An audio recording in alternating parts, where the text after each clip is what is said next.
Hello, welcome to Yoga Rach. I'm Rach, thank you very much for joining me. Welcome to a brand new sequence. We're going to go into our mudra for this sequence, and we're actually focusing on fluid hips.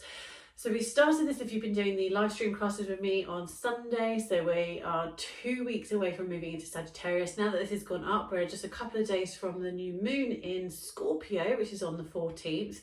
And then on the 21st, the 22nd, yes, the 21st, we move into Sagittarius season. So we're taking these elements of Scorpio and bringing in a bit of Sagittarius before we're there, because we're going to be into Sagittarius season when we finish this sequence as we go over the next 4 weeks. So I'm bringing these two elements together. Scorpio are our water signs. They really rule over shadow work, where we're tapping into our fears, our worries, our anxieties, anything we want to sweep or brush under the carpet.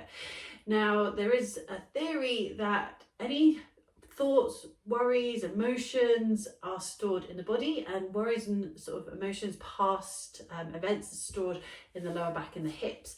So I love the saying, move a muscle, change your feelings, because we move, we find this release, and it releases it out of the body rather than storing it, which we don't want to do when it is anything that isn't going to serve us for our highest good.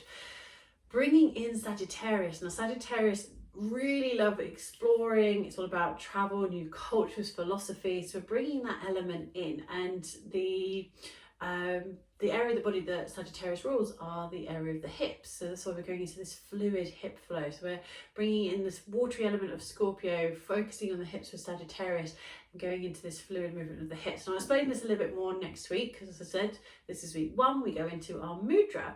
Now, Scorpio is the Scorpio is literally the scorpion, but when we bring in the element of Sagittarius, they are the centaur. So we've got that half human, half horse, and we do actually have a mudra which is called the jeweled horse gesture, which is Ashva Ratna, and it's a really lovely mudra or gesture. Literally, just like if you've ever done like shadow animals with or puppets with your hands, you're pretty much making the head of a horse with your hands and connecting into that element or essence. The reason I like this one is because it does seem to beautifully counterbalance the elements of Scorpio and Sagittarius. So what I've pulled out of the book I like to use as my guidance is this particular mudra counters negative behaviour patterns, helping in exploring new possibilities. So Scorpio wants to release and talk about those taboo subjects, and Sagittarius brings in those new ways of exploring and dealing with them and how we can cope with moving forward. The mudra itself is believed in Indian mythology is the 7-headed flying white horse that transports angelic beings in the Tibetan tradition. This is a wind horse which carries a wish-fulfilling jewel, which is why it's called the jewel horse. So it's quite nice to tap into this one, what we're manifesting into our lives, what we're wanting to release and let go of, which is what we want to do when we move to that new moon. It's turning within. What are we wanting to release and let go of as we move towards the new moon, to welcome in this new season as we move towards Sagittarius, but also it's also seen as a new season for a new moon. So we have all these new markers of a new week or a new year, a new month, a new season, and also a new moon. So we've got these two events coming up really that we can tap into those new beginnings with the new moon, and then a week later followed by moving into the new season of Sagittarius. So let's go into working with this mudra. It's a little bit similar, I feel, to how we were using the previous gesture. So with this one, I'm just going to come up to the camera so you can see.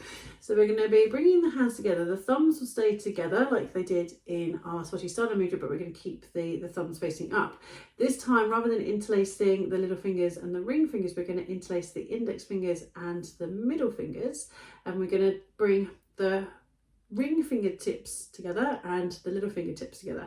So you're not touching the fingers or the palm or the wrist together. So you've got your horse. So it's thumbs touching, index fingers interlace, middle fingers interlace, the ring fingertips touch, and the little fingertips touch. So finding a comfortable seat. This is traditionally held at the heart center. You want the thumbs pointing up, so ring fingers and little fingers are pointing away. So I'll show you for that from the side. And closing the eyes, bringing your awareness to the breath.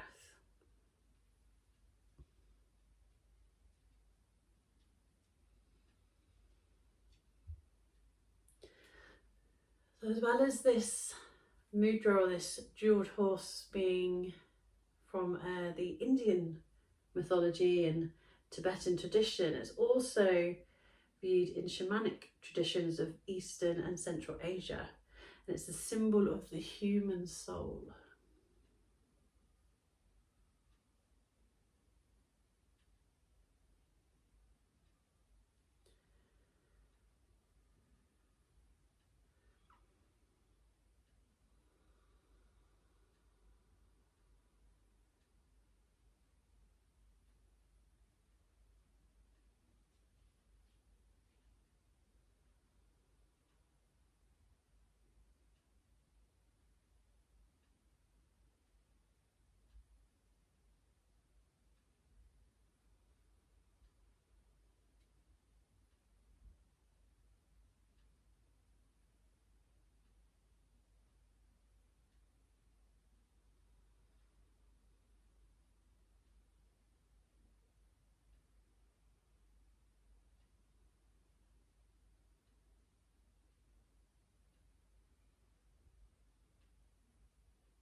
So as you're focusing on your breath, you're holding your Ashva Ratna Mudra. Know that this mudra is also practiced to strengthen your resolve to overcome negative patterns of behaviour that might be holding you back. So as you continue to practice this mudra, especially over the next few weeks as you go into this full sequence, notice whether new possibilities or new perspectives present themselves to you. You're welcome to stay here as long as you wish. Come back into this practice as often as you need to. And I look forward to seeing you next week as we move into our flowing fluid sequence. Thank you for joining me. Namaste.